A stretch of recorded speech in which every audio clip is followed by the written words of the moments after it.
Bonjour à tous et merci de prendre part à cette conférence. Donc, le thème va être technologie et économie circulaire. Donc, ici, nous allons voir des cas pratiques. Donc, avant de commencer, je tiens à préciser que nous ne sommes pas en live. Donc, c'est une conférence qui est préenregistrée. Du coup, si vous avez des questions, vous pouvez vous approcher des organisateurs donc, de l'Africa Green Week ou me contacter à travers mes coordonnées qui seront affichées à la fin de ma présentation. Donc, avant d'entrer dans le vif du sujet, donc de voir le concept de l'économie circulaire, je vais commencer par me présenter. Je suis Wilfried Abdoulou Kaboué. Je suis actuellement automaticien, ingénieur automaticien exerçant en France. Euh, Mon entreprise, c'est InnovaFit. C'est une entreprise qui est l'un des leaders mondiaux dans l'élevage et la transformation d'insectes. Donc, l'entreprise élève et transforme la mouche soldat noir dans une usine qui est aujourd'hui la plus grande usine au monde euh, en ce qui concerne l'élevage d'insectes. Donc, dans cette présentation, après une brève introduction, nous allons voir ce qu'est l'économie circulaire. Donc, qu'est-ce que l'économie circulaire? Quels sont les enjeux du coup de l'économie circulaire avant de rentrer dans les cas pratiques et de conclure.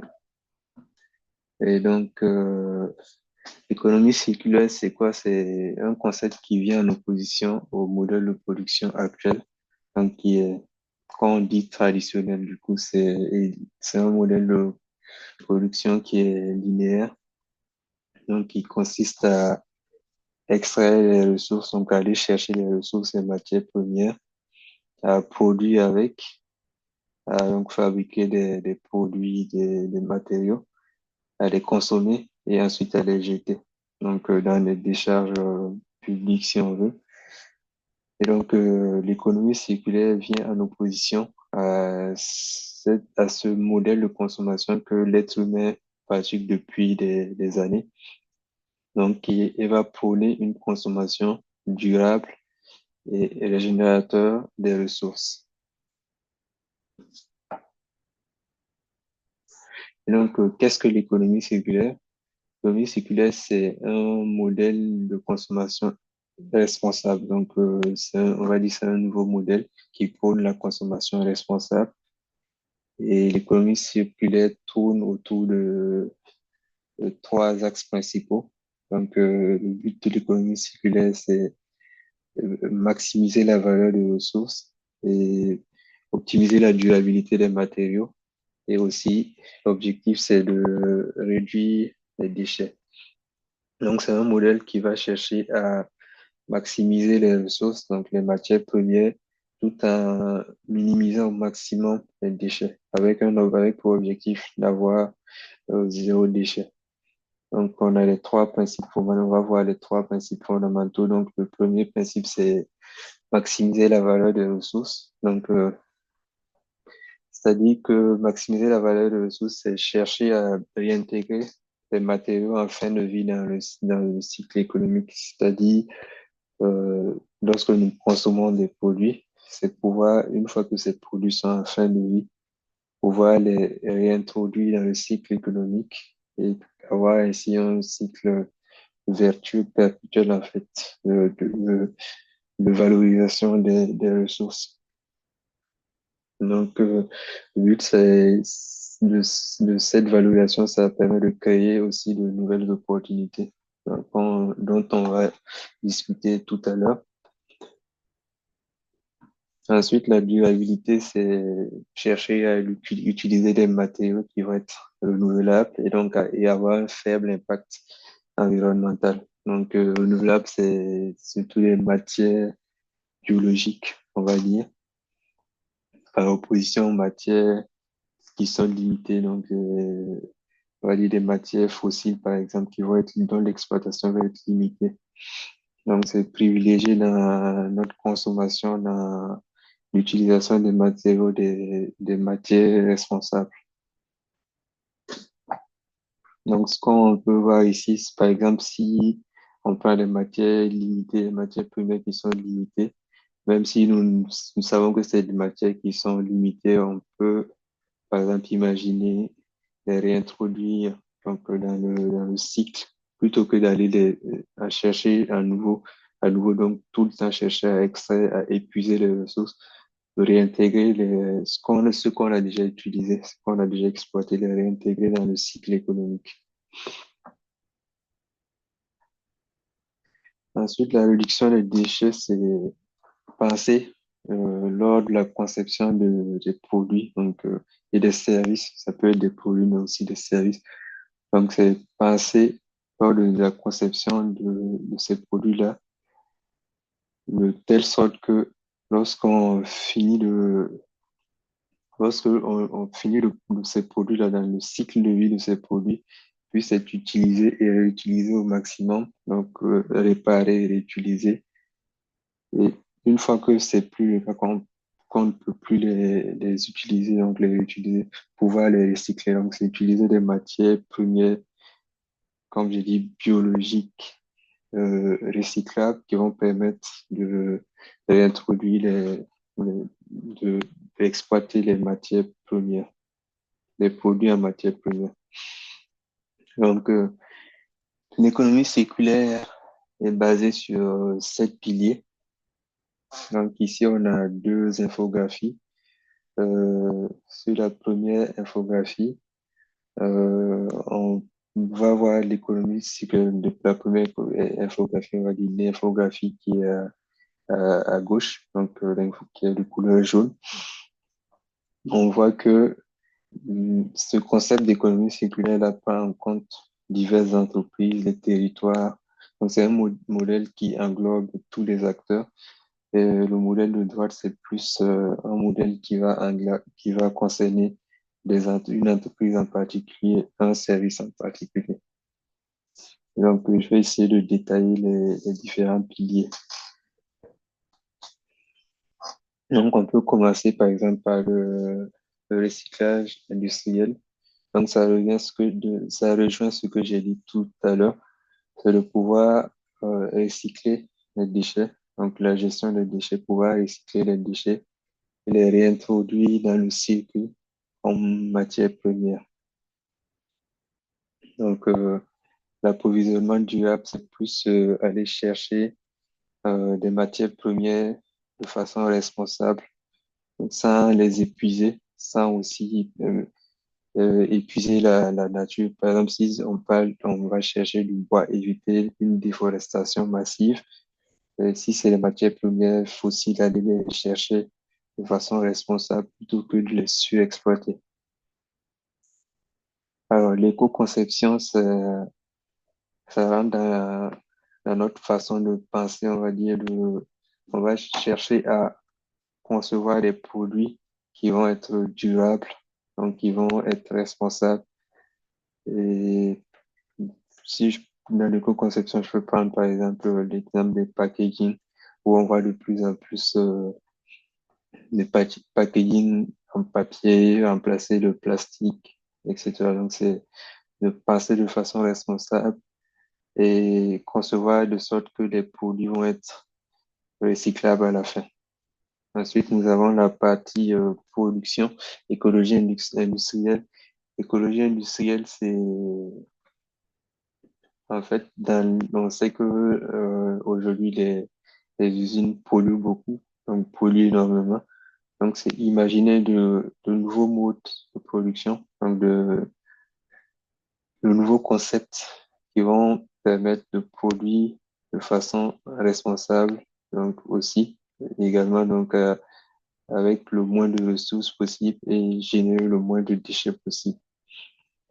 Donc, ça rejoint aussi la distribution.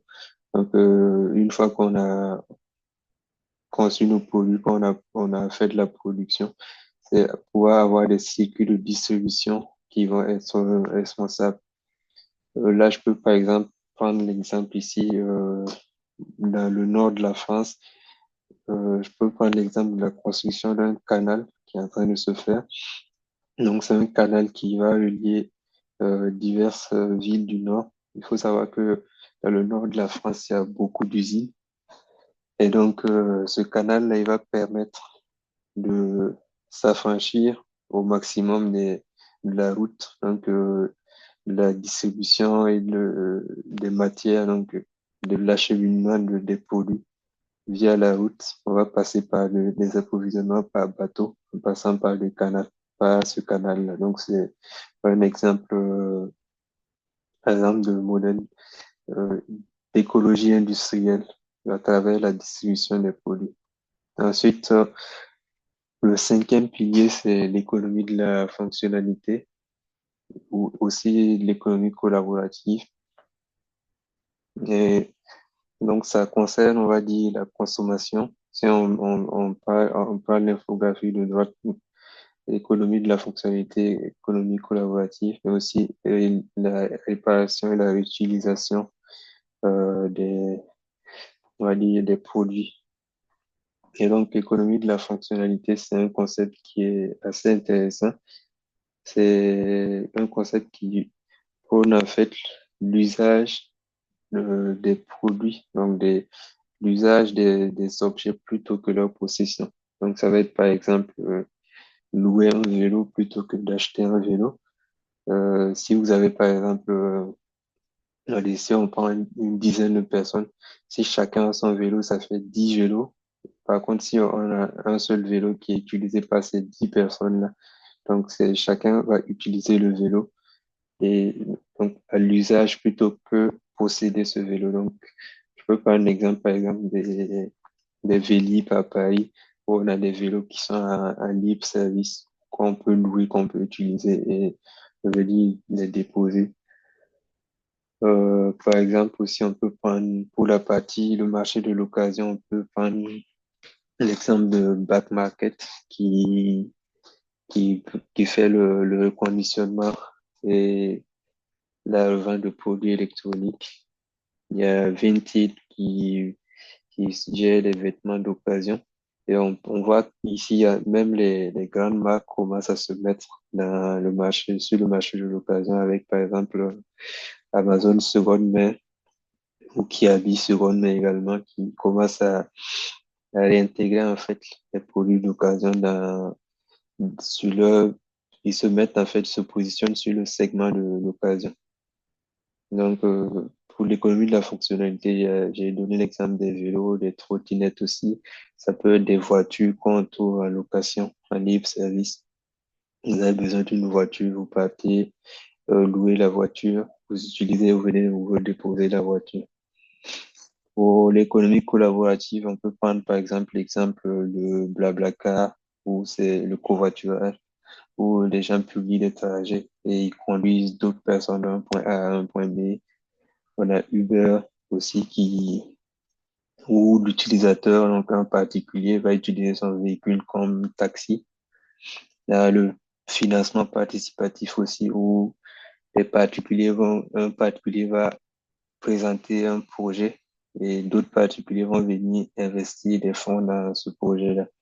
On a Airbnb aussi qui permet à des particuliers de mettre en location leur domicile. Bon, pour des durées limitées. Et donc, une fois que tout ça est vu, donc la consommation, dès lors qu'on finit de consommer, qu'est-ce qu'il faut faire? C'est de pouvoir donc recycler, donc collecter les produits, les déchets, les recycler et les réinjecter en fait dans, dans le circuit. Et donc, bien sûr, on ne pourra pas forcément réinjecter tous les déchets, on va avoir des déchets résiduels. Donc, une fois qu'on a vu donc, des piliers de l'économie circulaire, il faut comprendre que le recyclage va être le principal pilier donc, de l'économie circulaire. Donc, ça va être, comme j'ai dit, penser les matériaux pour qu'ils puissent être réutilisés au maximum. Donc, nous allons maintenant parler des enjeux de l'économie circulaire. Donc, il y a trois enjeux. Donc, premier, ça va être l'environnement, les enjeux environnementaux. Donc, on sait que aujourd'hui, on parle partout de changement climatique, de réchauffement climatique. Donc, en plus de ça, on peut ajouter la déforestation. Si je prends par exemple l'exemple ici, il y a beaucoup de déforestation, que ce soit en Europe ou en Amérique latine. Il y a beaucoup de déforestation pour fabriquer des meubles, pour fabriquer du- pour faire des objets en bois. Et avec ça, on peut ajouter de la pollution. Donc, ça peut être la pollution via les déchets donc plastiques. On voit passer souvent des images assez catastrophiques sur le sujet. Il y a aussi la pollution industrielle. Donc, pollution qui va être générée par les industries. Donc, l'économie circulaire, l'un des enjeux de l'économie circulaire, ça va être de réduire ces impacts-là. Donc, les impacts de la production. Donc, produire de façon responsable, de sorte à réduire l'impact donc, des entreprises, des usines sur le changement climatique et réintroduire au maximum les objets. Et pour qu'on puisse, par exemple, si je parlais du bois, on puisse exploiter ce qui est déjà dans le circuit plutôt que d'aller encore chercher à couper du bois. Et la pollution, ça va être de recycler les déchets, recycler le plastique pour éviter que ça se retrouve dans la nature. Donc, les enjeux économiques, ça va être l'innovation, donc la création d'emplois et des économies financières aussi. L'innovation, on constate qu'à travers l'économie circulaire, donc à travers les piliers de l'économie circulaire, donc les, les, les enjeux prônés par l'économie circulaire, on voit que ça génère énormément en fait d'innovation. Innovation dans le recyclage des déchets, innovation dans la création, dans l'apparition de nouvelles entreprises. Donc, avec, par exemple, j'ai pris l'exemple Airbnb, Vinted ou d'autres qui innovent dans la réexploitation, dans l'utilisation, dans la réparation des objets, dans le marché de l'occasion aussi, et pas aussi dans la partie économique de la fonctionnalité, dans la mise à disposition à des particuliers d'objets à l'usage plutôt qu'à la possession. Donc, ça permet, donc, toutes ces entreprises, toutes ces innovations qui voient le jour permettent donc la création d'emplois, donc de beaucoup d'emplois. Et ça permet aussi à travers l'écologie industrielle, il y a beaucoup d'entreprises, par exemple, j'ai parlé de la distribution, de voir avec les nouveaux modes de fonctionnement, ça va permettre à beaucoup d'entreprises de faire pas mal d'économies financières aussi. Donc, on va dire que ça n'a que des avantages de l'économie circulaire.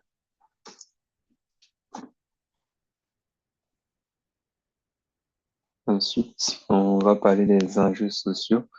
Donc, c'est tout simplement prôner la consommation responsable. Donc, on va être tous acteurs ici. Donc, on doit consommer moins, on doit consommer mieux.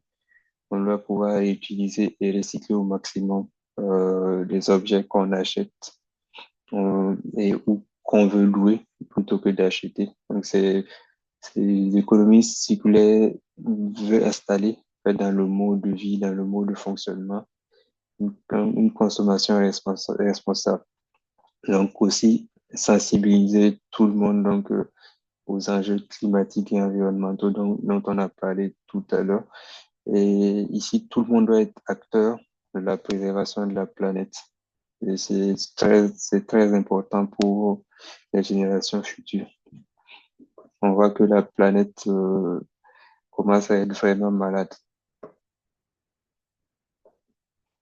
Et donc, nous allons passer maintenant au cas pratique, après avoir vu euh, un peu les tenants et les aboutissants dans ce qui concerne l'économie circulaire. Donc, comme exemple pratique, nous allons prendre le cas d'Innovafi, donc l'entreprise dans laquelle je suis actuellement. Et donc, comme j'ai dit en introduction, c'est une entreprise qui élève donc des mouches soldats noirs, et qui va transformer les larves de ces mouches en produits qui vont être destinés à, ces produits vont être destinés à l'alimentation des animaux, à l'aquaculture, l'alimentation des poissons, l'alimentation de la volaille, l'alimentation des cochons. Également, ça va générer la production d'engrais et qui va être réinjectés dans l'agriculture. Donc, tout ça, ça se fait sur l'usine de Nel, qui est actuellement la plus grande usine d'élevage d'insectes au monde. Donc, en quoi Innovafeed est un modèle d'économie circulaire? Donc là, nous avons sur cette image l'entreprise, donc le site Innovafeed est tout au milieu. Et donc, le premier fait qui va faire qu'on parle d'économie circulaire, ça va être la coactivité avec les entreprises voisines. Donc, l'entreprise s'est installée proche de deux autres entreprises, donc Tereos, qui fournit des matières premières, donc grâce à des résidus de blé et d'autres produits. Donc, c'est une entreprise agroalimentaire qui transforme du blé et d'autres produits, et donc ce qui va générer des déchets, donc on appelle des coproduits. Et ces coproduits-là sont les matières premières d'Innovafid. Donc, premier point, c'est qu'on récupère les déchets de Tereos pour en faire des matières premières. Ensuite, le second point, c'est l'entreprise Cogema. Déjà, Cogema, c'est un modèle d'économie circulaire. C'est une entreprise qui va aller récupérer les déchets issus du bois. Donc, tout ce qui est résidus de bois qu'on ne peut plus exploiter. Donc, si l'entreprise va récupérer ces résidus-là et va les brûler et les transformer en énergie électrique. Donc, c'est une entreprise qui produit de l'énergie électrique. Donc, nous allons nous fournir, donc, aux côtés de cette entreprise, de son énergie électrique, donc énergie dite verte, on va dire, vu que c'est du recyclage de déchets. Et également, dans la transformation donc de ces déchets-là en énergie électrique, ça génère ce qu'on appelle de l'énergie fatale. Donc, c'est de l'énergie qui est perdue en temps normal, qui est évaporée dans l'atmosphère. Et donc, dans notre modèle économique, donc Innovafi, on va aller récupérer cette énergie qui est en temps normal perdue, on va la réinjecter dans notre usine et cette énergie va servir à mettre en place une ambiance tropicale, on va dire, pour que les insectes, les mouches se sentent bien. C'est des mouches qui viennent d'Amérique latine, donc qui doivent être dans une ambiance de température, des conditions de température et d'humidité tropicale. Voilà. Et donc, déjà, cette coactivité, ça permet d'éviter chaque année l'émission de plus de 50 000 tonnes de CO2. Et ça permet de préserver euh, euh, 1,7 1,7 cas d'hectares de terre arable. Donc, on va pas aller chercher nous, on va pas aller chercher des produits euh, consommables, on va aller chercher des déchets donc, pour combattre les premières. Et ça permet aussi de conserver, de préserver 45 000 tonnes de ressources marines donc, chaque année. Il faut savoir qu'on dit que les produits que nous fabriquons, donc la protéine d'insectes, va être destinée à l'alimentation des poissons. Donc, ça représente une autre alternative et donc ça permet de préserver les ressources marines qui étaient utilisées autrefois pour nourrir donc, les poissons. Et donc, on peut voir sur ce chemin-là le cycle, en fait, où on va chercher l'énergie, les coproduits et à sortir, nous, on aura donc la protéine et de l'huile et de l'engrais. Et cet engrais-là va être réutilisé, donc réinjecté dans l'agriculture, va produire, par exemple, du blé. Et ce blé va être transformé par terros. Et donc, ça fait un cycle, en fait, où on est où on réinjecte en fait les déchets, on récupère les déchets, on les consomme, on les ressort en engrais, on les réinjecte dans l'agriculture et ça produit en fait, ça régénère encore de la ressource qui va être transformée et les déchets ensuite vont être recyclés. Et donc, sur cette image, on voit l'usine donc Innovafeed, donc qui était à sa première phase. Et ici, on peut voir à gauche, on peut voir un pipeline qui relie l'usine Innovafeed donc à Kojima. Et à droite, on voit la liaison à Teos. Donc ça a été l'un de mes premiers projets. Ces liaisons-là, ça permet en fait d'éviter les transports par camion. Donc, on récupère directement l'énergie et les matières premières à travers des racks. Donc, à travers tout ça, c'est automatisé. Donc, ça évite que les camions soient chargés en matière pour venir nous livrer. Donc, ça aussi, c'est un exemple c'est un modèle d'économie. Donc, sur la partie transport. Ensuite, on a dans la fabrication même donc, dans notre cycle même, on va dire de production, on voit qu'on a un cycle perpétuel où la mouche va pondre des œufs et ces œufs vont être transformés, donc vont devenir des larves.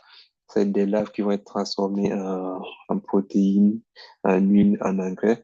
Et derrière, ces mouches c'est une partie donc, de la colonie va être euh, poussée à sa croissance, donc jusqu'à la pupaison. Et donc, ça va lui donner des mouches. Et ici, on a un cycle perpétuel, en fait.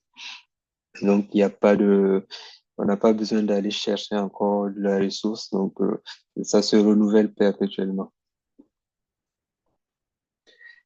Ici, pareil, on revient sur, on va dire le même principe. C'est, on produit, on va chercher on va recycler des matières, des coproduits qui vont être transformés, qui vont être livrés à des formulateurs. Donc, pour le poisson, on a pas mal de formulateurs pour aussi pour les aliments, donc pour ce qui est pour, aquaculture, pour ce qui est volaille et aussi on a rejoint le segment du pet food. Pet food, c'est les animaux domestiques. Donc tout ça, ces produits de la fille vont être distribués et ça va être rebouclé en fait jusque dans l'industrie agroalimentaire et la plupart de nos partenaires, on va dire la plupart de ceux qui achètent nos matières premières sont derrière des industries agroalimentaires qui vont nous fournir en coproduits. Par exemple, on a un de nos principaux acteurs, donc c'est l'un de nos plus gros clients qui est aux États-Unis, qui, qui nous assiste donc, dans la construction d'une nouvelle usine qui va nous fournir en matière première, donc à travers son usine de transformation aux États-Unis. Donc, j'ai dit ici en France, c'est Teros, c'est du blé, et là-bas, ça va être du maïs en fait. Donc, ça va être des déchets de la transformation du maïs qui vont servir de coproduit pour la future usine aux États-Unis. Et donc, InnovaFeed, c'est un bel exemple euh, d'économie circulaire. Bon, c'est pas le seul, je prends comme exemple parce que c'est un excellent modèle. Et en Afrique aussi, on a des exemples intéressants. On voit par exemple pas mal d'entreprises qui voient le jour pour recycler les déchets plastiques, pour recycler aussi d'autres types de déchets. On voit aussi, vous allez le voir à travers les vidéos qui vont passer, des entreprises qui font dans la transformation de déchets, donc également dans l'élevage de mouches soldats noirs. Et je vous laisse du coup, je laisse les organisateurs de Africa Green Week organiser la projection des différents films pour illustrer des cas d'économie circulaire en Afrique.